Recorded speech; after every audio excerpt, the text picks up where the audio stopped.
that's a perfect segue to the conversation I want to have with you, because we said off the top you're a self-described classical liberal, and I wonder, you and I disagree slightly, or seem to disagree, and I want to go into this a little bit because I think we can have a really interesting conversation about this.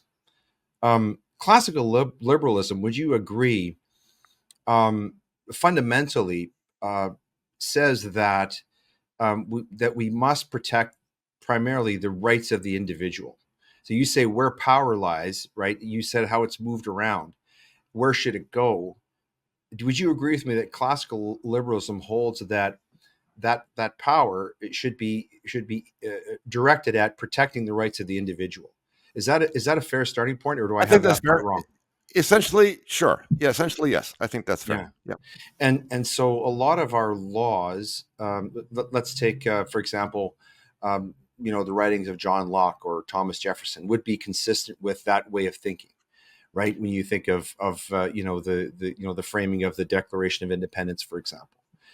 Sure. Um, Now, yes. I mean, essentially, yeah, those are among the people one might identify with this school of thought along the way. Now, yeah, of course, I mean, they have differences, and even those gentlemen and others still had in them somewhere the idea that there needed to be an elite class of people who would provide guidance and such. I mean, this is one of the ongoing debates about the framers of the U.S. Constitution, whether or not they yes, were really protecting liberty or really sure, setting up a situation of checks and balances where these competing elites would keep each other in check, but yeah, not getting rid of the idea of having an elite to right. lead along the way. But yeah, essentially, I think that's fair what you said. Yeah. Do you think that what you just said then is part of the concept of classical liberalism, that we would still have, let's say, a ruling class? Would you say Well, that that's a well, component of it? so here I would get part of the difficulty in these kinds of conversations is that it's easy to get tripped up by the labels. Right. And so, you know, I don't mind being, and describe myself this way as a classical liberal. But once I'm sort of in that camp, then I'm I not like putting that. I'm not putting that no, no, label on you, no, no, no. please. I'm just trying to understand where you're I coming own the from. label for sure. Yeah. But Okay.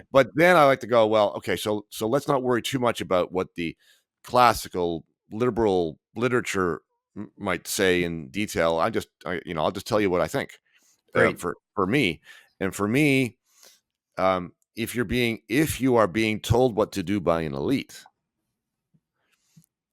in a way that you have no control over, then then you're not really free, Yes. right? Right. And so there's a through within the classical liberal literature as it has come to be known, there's some tension and some inconsistencies and so on, as there is in schools of thought of other kinds. Uh, but so I don't like to rely too literally on what the giants have said, because you can see that what they have said is, it doesn't always completely hold together. Hmm. We're always kind of sort of trying to approximate the forms, right? Right, right. Yeah. Yeah. No, that makes sense. So where I was getting at, in terms of, let's say, critiquing classical liberalism, Right. just for the sake of discussion, Okay. is that if individual liberty is taken too far, Right. it does start to become literally self-destructive. Using the example of, let's talk about maid, right? Okay. Sure. Yep. I have the right to murder myself. Let's talk about transgenderism, mutilation of the body, the taking of drugs that will permanently change my body chemistry. Let's try those Is two. that, Those are two good yeah, examples. yeah. Those are two So good let's examples. talk about Right. those. Are Yeah. those examples of where um, the rights of the individual, if exalted, uh, would go too far and actually begin to descend into nihilism? Is my question. What do you think about that? So let's take maid. So there are what one I think one of the misconceptions about the maid debate is that there are two sides. and there are not. There are three. Okay. The classical liberal, or what I would call the classical liberal version of MAID, is missing. The classical liberal version of MAID is not the one we have. That's a terrible version. Mm-hmm. It's a progressive, woke, murderous version Mm-hmm. in the sense that it is the state who is providing the service. It's the state who is promoting the service. It's the state who is approving of the service, and the state who wants you to die. I mean, that's not freedom. And That harvest your organs in the meanwhile. sure, all right. This is not the way things should be. Mm-hmm. The conservative, I'm going to use that label. I mean, I know conservatives are as varied as classical liberals are, probably even more. But Yeah. let's just for the sake of the argument, let's call it a conservative point of view, which is that suicide is wrong, Mm-hmm. and whether or not you're doing it to yourself or your doctor's doing it to you, this is not a thing that we should do, Right. and for that reason, it should be prohibited. Mm-hmm. And the classical liberal version of this is none of your business. Mm-hmm. It's not the state's business. It's not my priest's business. It's not my neighbor's business. It's my business. I'm allowed to do what I want. If I can find a doctor, not through the state, not through, Medicare, but if I can find a doctor who will contract with me to kill me in the way that I request with my consent, then it's nobody's business but me and him. Mm-hmm. That's my version of things. And that Mm-hmm. version I approve of. That's not because I approve of suicide. I might think that's not a great idea. Mm-hmm. Doesn't matter. It's not my business. So it's And sort of so, this. Yeah. Go ahead. yeah. Sorry. So no, but that one of the things that the classical liberals do, that the conservatives do not do, is say, look, I have a view about these things, but my view about what the law should be is different. Mm-hmm. My preference is X, the law should say Y, because I got no business imposing my views on things on other people. The conservatives don't do that. They say, look, I know what's right and wrong, and that's what the law should be. Right. Right. Right. So And yeah. So you're yeah. saying, just to paraphrase, it's sort of this John Stuart Millian idea of the right of your nose, or my fist ends where your nose begins, sort of Well, idea. Or is that that's a very important idea, but I think it's a bit of a different idea.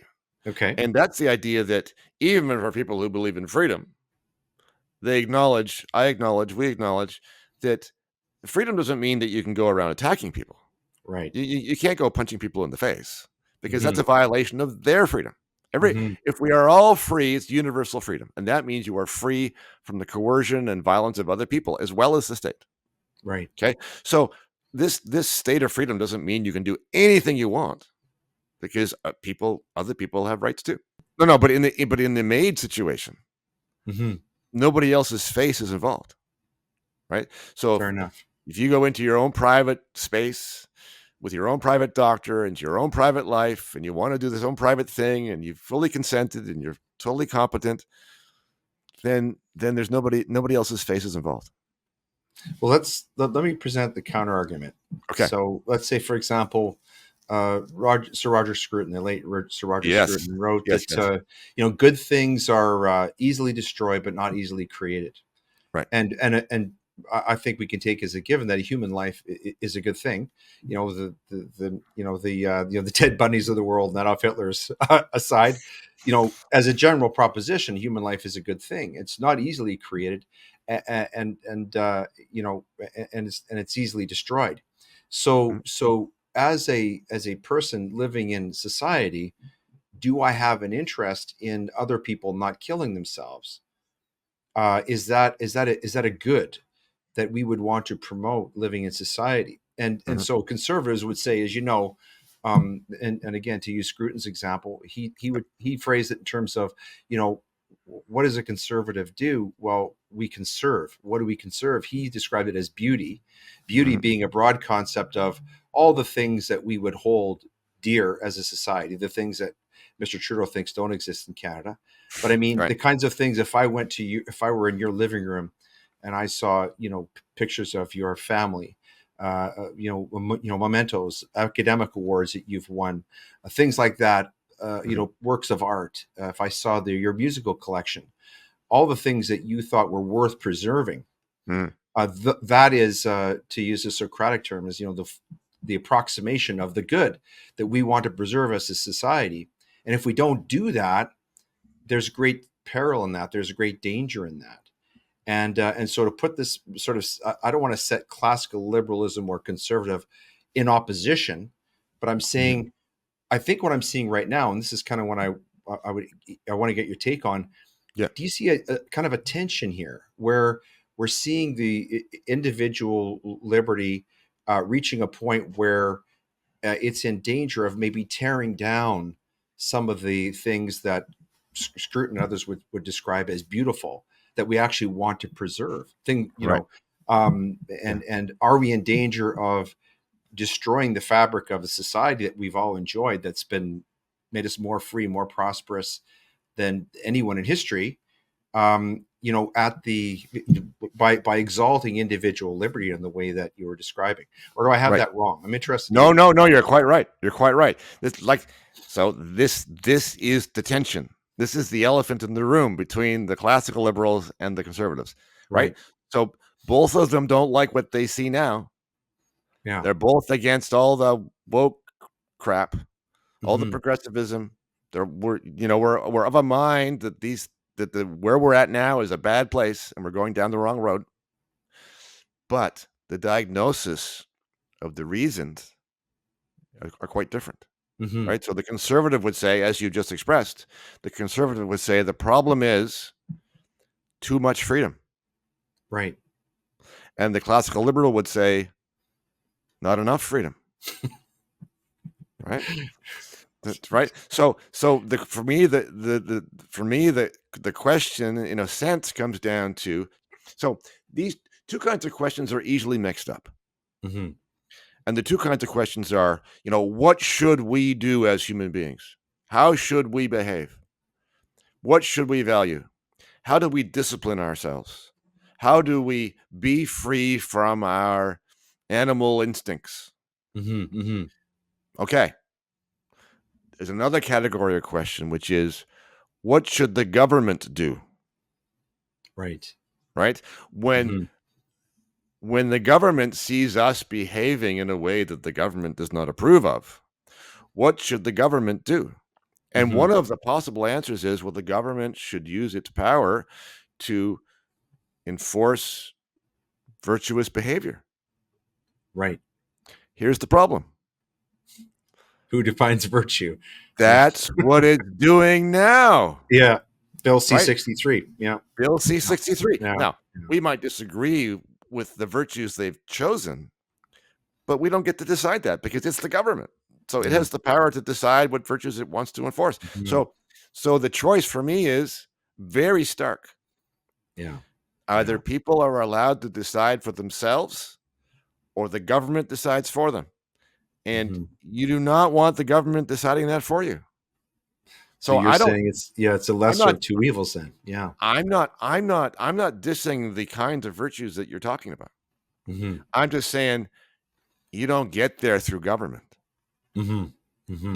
You get there another way. You get there through civilization itself. You get through there through people, through churches, through Hmm. communities, through Right. families, through associations with other human beings who will bring you up and make you the human being you're supposed to be. Hmm. Do Hmm. not rely on the government for that. That is a recipe for disaster. Yeah, I totally agree with that. But I'm interested. That brings me to this question. So if we think of this sort of like I don't know, like a Venn diagram, Yeah. and there's this intersection of, let's say, where classical liberals and conservatives, for example, are crossing over. Okay. It used to seem to me that the area where we agreed, if we could shade that in the diagram, Yeah. was pretty big, right? So Uh-huh. so there wasn't a lot of there wasn't a lot of differences on like core values as between, let's say, conservatives and classical liberals. Now it seems that everything has the whole political spectrum has been pulled apart, and so the shaded part where there's convergence, it seems to be almost not very small or non-existent. And I'm curious to know what you think about, if you agree with that.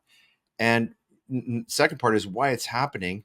And number three, how do we fix it? Like, how do we get back to a society where, whatever our religious or private connections, we sort of see ourselves as a collective inheritance of, or inheritors of things that are excellent and rare. Like, how do we get back there? Yeah, I'm not sure that the appearance of congruence between the two groups has always been as large as it appears. So if you go Okay. back to certain moments in history, I mean, those two basic sets of ideas were the two that were in battle. Right. You had liberals who were actually liberal Mm-hmm. Mm-hmm. and conservatives who were conservative. Mm-hmm. And the tension was between, well, do we enforce these behavioral rules or do we let people do what they want? Mm-hmm. Those were the two choices. And there was no such thing as woke, no such thing as progressivism. I mean, progressivism's been around for a long time, but it's become something else, Right. right? And especially conservatives, when they think liberals, they think, oh, liberals are progressives, but liberals are woke. I mean, sure, call yourself a classical liberal if you want to, but liberals are the problem. So I don't care what kind of liberal you are. You're on that side. Well, no, no, no, no, no, no. It's a different thing altogether.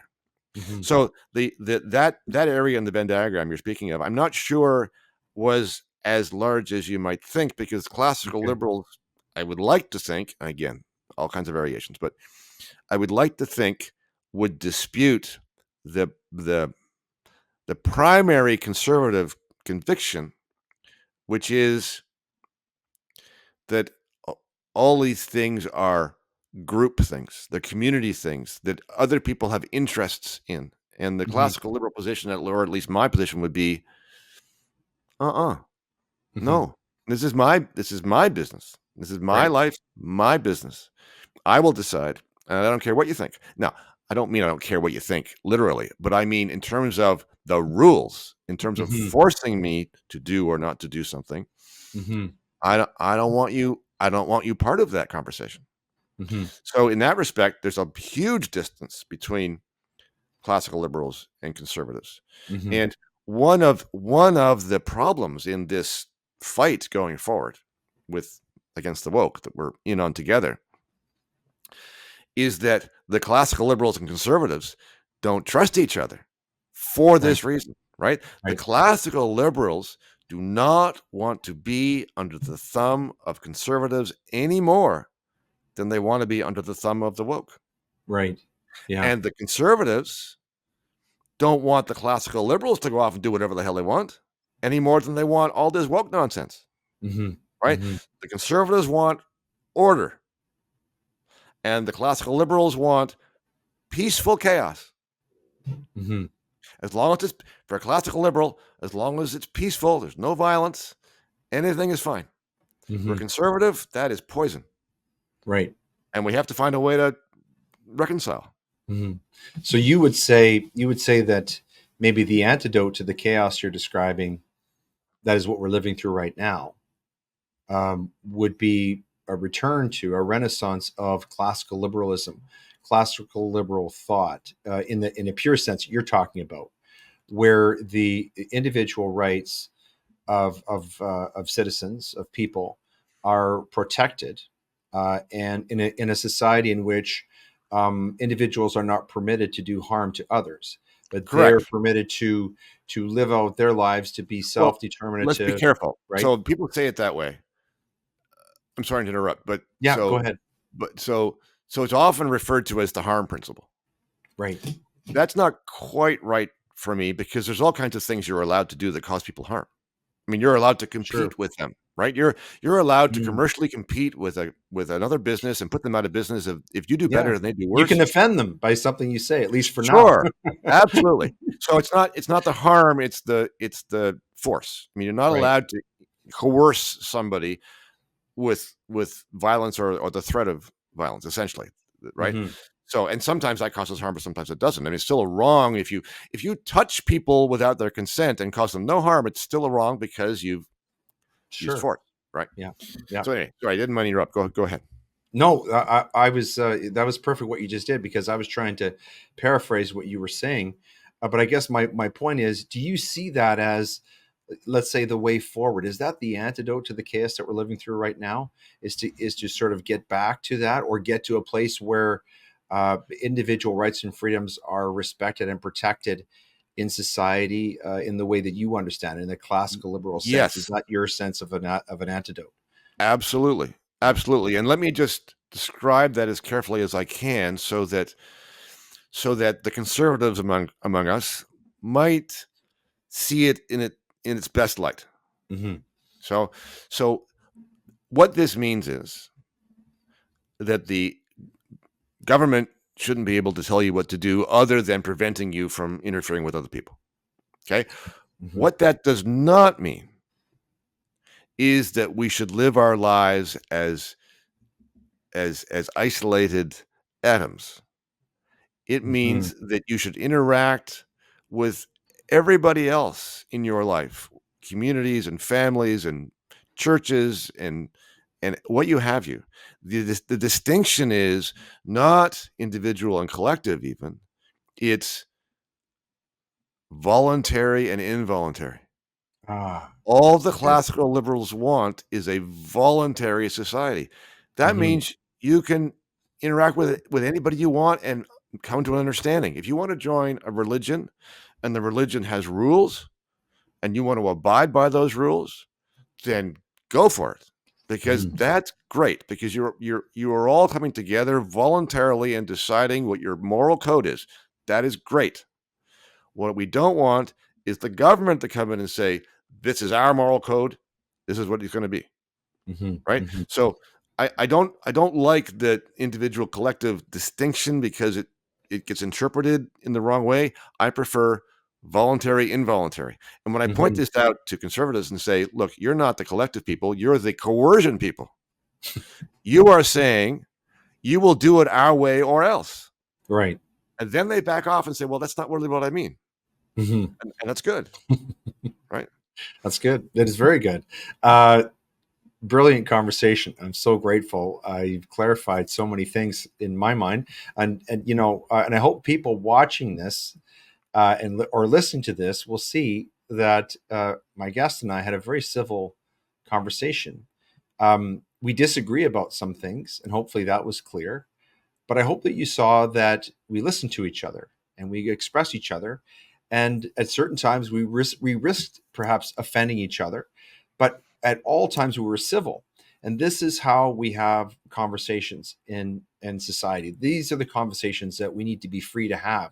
So hopefully, if you take nothing else out of this conversation, I hope you take much more, because a lot of what our guest has said was just really brilliant stuff. But if you take nothing else, I hope that you saw that we can have civil conversations, even where we come in and we disagree about some things. I listened to Bruce today, and I learned a lot more about what he thinks. And it's going to cause me now to go back and question some of the ideas that I had, some of the things that I thought were true. And this is how we learn. This is how we exist in a free and democratic society. So hopefully, if we've done this right, this has been a really good example of that. And I thank our guests so much for this. Before you go on, I just want to say, no, I was just going to say, very well said. Very well Thank said. you. Thank you. Thank you. Thank you for that. Thank Yes. you. And Bruce, we're going to go to our reading list. And I'm going to say I have to admonish you, because I couldn't find a book that you've written yet. What's going on? You Yeah. must start Yes. writing books. Yes. Yes. Uh, Yes. Yes. Right. Well, when do we have a book? I wrote one. I wrote one a while back, but it's a Okay. rather academic piece. So I'm not even going Okay. to. Well, I think people might find it not hard going in the like. It's a very thin book, relatively Right. speaking. It's called Ecologic. Oh, wonderful. Well, tell ECOLAWGIC. us about it. Great.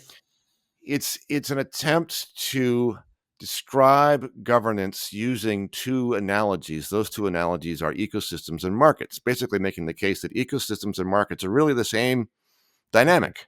Hmm. So, I mean, if people are interested, then by all means. But it's not it's probably not the kind of book you had in mind as a No, recommendation. we have all Okay. kinds of books on here. And where would people find that book then if they wanted to Well, order it? the best place to find it. Well, see now, it's available both in printed form, but also in PDF. It's I've posted it also on the SSRN website. Okay. You know what? I will send you the link Well, so people can, yeah, we'll make sure. Yeah, we'll provide if the they link want so to, people people can can find go it. and find a PDF for no charge. They can access it for Mhm. free, and they can wander Yeah. through it at their leisure. I dare say that many of the people listening to you today will want to get that book. I certainly am going to order it. The other book I was going to talk about today, before I turn back to you, Bruce, to give you the final word, is from someone who I know both of us admire. Uh, possibly the greatest living public intellectual, Dr. Thomas Sowell. Has Oh written yeah, so many wonderful books, but this one yes, is called Intellectuals and Society. It's not his most recent book. He has another one out that's actually quite good. I just finished reading it. But this book offers a withering and clear eyed critique about, but not for intellectuals, that explores their impact on public opinion, policy, and society at large. And of course, our guest was talking about this somewhat today in different contexts, but always talking about, this idea that, intellectuals have this influence. And it's not only greater than in previous eras, but also takes a very different form from that envisioned by those like Machiavelli and others who have wanted to direct influence or to directly influence rulers. But what we have now, according to Dr. Soul, is, we have intellectuals in society. Not only, he says, he in this book he examines the track record of intellectuals and things that they have advocated. Let's take COVID-19, for example, but right. also analyzes the incentives and constraints under which their views and visions have emerged. And this has really changed the whole landscape. Another example of this, of course, is climate science, Yes. quote unquote climate science. Social justice is another one. And so this book is wonderful, like all of his books are, but I find, Bruce, that it cuts across a lot of the different dimensions of how intellectuals are really infecting society with their ideas, and in a lot of ways are determining the rules of the conversation. I mean, some of the legislation that we've been talking about, this heinous legislation, is really coming out of leftist think tanks, like things Sure. like hate speech. And so Souls just does such a great job of identifying all these things. The next book that I'm going to mention is actually free. You can get this one for free. It's a book I know our guest is familiar with. It's actually more of a pamphlet, but it's called The Law by Frederick Bastiat. And this book was written a long time ago. It was written by Bastiat. Was an economist, statesman, and member of the French Assembly. His writing was during the he's got it there. The writing was during the time of the Revolution of 1848, when France was moving towards socialism. And it puts into context so many of the ideas that have flowered during our modern era. The woke, I don't know if you agree with this, Bruce, but so much of it seems to find its origins in the French Revolution. So much Mm, of even the word "the left," comes out of the French Revolution. mm. Hopefully things don't get as bad here as they did in the French Revolution. But I mean, there are so many parallels. A lot of the ideas that we're dealing. Honestly, you could look at just Marxism in a real sense. Socialism comes out of the French Revolution, Mhm. and Bastiat was so much in tune and is able to explain.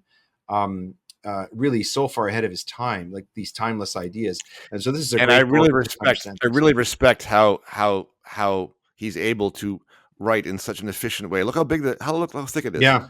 Yeah. It's a actually very easy read. So recommended. Yeah. Yeah. Yeah. So back to you, Bruce. And I know you're obviously you've got a lot of books on your brain, but in terms of people understanding some of the things you've been talking about today, are there any that you would recommend? Well, I'm going to suggest one that's written by a friend of mine who is a professor of law in Australia. He's a Canadian originally, but he has been a professor in Australia for quite a number of years. And again, it's a bit of an academic legal book, so some people might find it hard going if that's not the area that you're acquainted with. But it's called "The Age of Foolishness: Hmm. A Doubter's Guide to Constitutionalism in a Modern Democracy," and by James Allen. Looks like that. Oh, okay. Yeah. Okay? He goes through a lot of the accepted premises of the way our legal system works, and then takes them one at a time and says, "Well, but that doesn't really make sense, does it?" Hmm. And so Hmm. it's a bit of a mind-bending book. If you're especially if you're a lawyer and you've sort of absorbed certain tenets as the way things are supposed to be and must be, this will challenge you. Well, that's wonderful. Yep. Any other selections or? This is a book Oh, of yes. essays Awesome. by people who, and there were fortunately there were a good number of us, you Hmm. included, Leighton, but Yeah. essays by people who spoke out against the COVID regime. They're called Hmm. "Canary in a COVID World: How Yeah. Propaganda and Censorship Changed Our World," Yeah. and that one's available on Amazon. That is a wonderful book. It's a book of essays, and one of the things I really enjoy about the book about that book is the variety. There's Yes, right. such a broad cross section of people who are scientists or legal scholars like yourself, psychologists. There's something for everybody in that book. So I really I have it on my shelf, and I strongly recommend it. Well, Bruce, we want to thank you again for being with us today. I always enjoy our conversations whenever I have the opportunity to get together with you on Zoom calls or whatever the situation. I always come away, learning more and knowing more about the law and about the things that are so much impacting us here in Canada than I did before, and this is no exception. So grateful for your time and for all the work that you're doing on behalf of all Canadians. So thank Oh, you very much for being our special guest here today. it's my pleasure. It's always a great pleasure to speak with you, Leighton. So thank you for the invitation, and carry on with your great work. Thank you.